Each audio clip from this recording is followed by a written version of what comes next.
Praise the Lord. எரேமியா 15ஆம் அதிகாரம் 16ஆம் வசனம். உம்முடைய வார்த்தைகள் கிடைத்த உடனே அவைகளை உட்கொண்டேன்.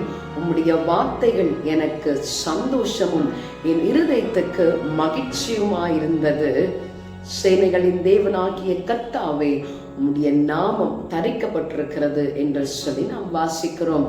பிரியமானவர்களே, ஒரு அழகான ஒரு வீட்டுல ஜானி அப்படின்ற ஒரு பையன் வாழ்ந்துட்டு வந்தானா. அவனுக்கு இந்த பெட்ஸ் வளர்க்குறதுனா ரொம்ப ரொம்ப பிடிக்குமா. அப்போ அவங்க அப்பா கிட்ட தினமும் போயிட்டு, அப்பா எனக்கு பெட் வாங்கி கொடுங்க, எனக்கு ரொம்ப ஆசையா இருக்குன்னு கேட்டுக்கிட்டே இருப்பானா. ஒரு நாள் அவங்க அப்பாவும் நிறைய கேட்டுக்கிட்டே இருக்கானேன்னு சொல்லிட்டு அந்த ஜானிக்கு காசு கொடுத்து, உனக்கு என்ன வளர்க்க பிடிக்குமோ அதை நீ வாங்கிக்கோன்னு சொல்லி கொடுத்தாங்களாம். அவனும் காசு எடுத்துக்கிட்டு கடகடன் கடத்தெருவுக்கு ஓடி அங்க உள்ள ஒரு பெட் ஷாப்ல எதை வாங்கலான்னு பார்த்துக்கிட்டே இருந்த பொழுது அங்க ஒரு கிளி அவனுக்கு ரொம்ப பிடிச்சிருந்ததா. உடனே அந்த கிளியை வாங்கிக்கிட்டு வீட்டுக்கு ஓடி வந்து அவனோட ஃப்ரெண்ட்ஸ் எல்லார்கிட்டையும் அந்த கிளியை காட்டி ரொம்ப சந்தோஷமா இருந்தானா. அவனாகவே அந்த கிளிக்கு ஒரு கூண்டை செஞ்சு வச்சு அதை அவன் அந்த கிளி அதுக்குள்ள வச்சு பார்த்து பார்த்து ரசிச்சுட்டே இருந்தானா. அடுத்த நாள் ஆச்சு, அந்த கூண்டின் மேல கலர் கலரான பேப்பரை ஒட்டி அதை டெக்கரேட் பண்ணி பார்த்து அவன் ரொம்ப சந்தோஷப்பட்டுட்டு இருந்தானாம். இப்படியே நாட்கள் போச்சு. அடுத்த நாள் என்ன பண்ணானா, அந்த கூண்டை சுற்றிலும் சீரியல் பல்ப் எல்லாம் போட்டு அவனுக்கு ரொம்ப திருப்திகரமா அதை டெக்கரேட் பண்ணி பார்த்து ரொம்ப ஆசையா வந்து வளர்த்துட்டு வந்தானா. அன்னைக்கு நைட்டு போய் தூங்கி மறுநாள் காலையில எந்திரிச்சு வந்து இந்த கிளி கூண்டை பார்த்ததும் அவனுக்கு பயங்கர ஷாக் ஆயிடுச்சு.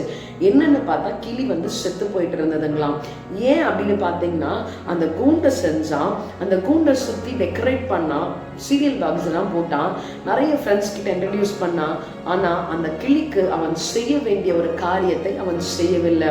உணவு கொடுக்க வேண்டும், அவன் கொடுக்கவே இல்லை. அதனால அந்த கிளி செத்து போயிடுச்சு. இப்படிதான் பிரியமானவர்களே, நம் மாம்ச பிரகாரமான நம்முடைய வாழ்க்கையிலும் கூட நாம நம்முடைய திருப்திகரமா நமக்கு என்னென்ன செய்யணுமோ எல்லாவற்றையும் நாம் செய்து கொண்டே இருக்கிறோம். ஆனால் ஆவிக்குரிய வாழ்க்கையில ஆத்துமாக்கு தேவையான உணவை நாம வழங்குறது கிடையாது. தினமும் நாம் வேதத்தை வாசித்து தியானித்து தேவனுடைய பாதத்துல நம்ம விட்டு கொடுக்கும் பொழுது அவருடைய வேதம் நம்மை நடத்த வல்லமை உள்ளதா இருக்கிறது. இந்த நாளிலும் நாம் தியானித்த வாசித்த வசனத்தின்படியே அந்த வேதத்தின் வசனம் நமக்கு கிடைத்த உடனே அவைகளை நாம் உட்கொண்டு பலனடைந்து ஸ்திரப்பட்டு அவைகளை நிலைத்திருந்து வேதத்தின்படியே நடப்போம். தேவ ஆசீர்வாதத்தை பெற்றுக்கொள்வோம். இந்த நாளிலேயும் தேவ வார்த்தையா இருக்கிறவரை ஆராதிக்க விட்டுக் கொடுப்போமா? Praise the Lord. வசனம் தியானிக்கையில் இதயமதில் ஆறுதலே காரிருளில் நடக்கையிலே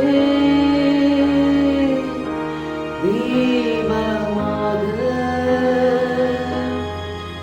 வழி நடத்தும்.